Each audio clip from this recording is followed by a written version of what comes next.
हमारे वाला के महिला वाला सदस्य श्री सुनीता दमाई जो के आसन ग्रहण करने के दाएं हाथ का अनुरोध करता हूँ।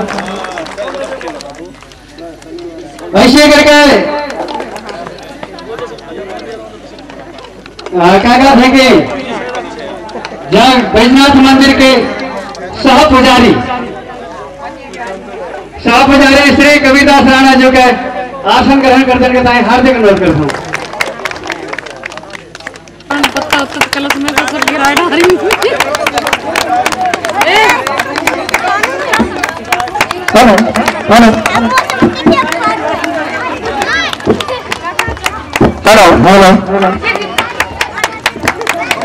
हेलो हेलो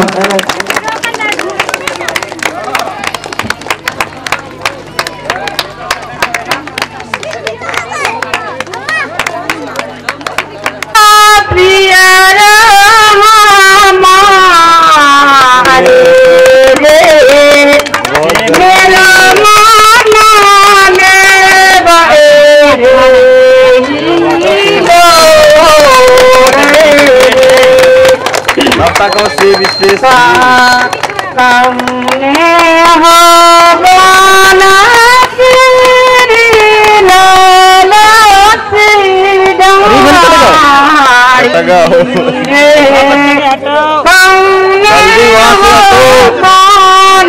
वहां से हटो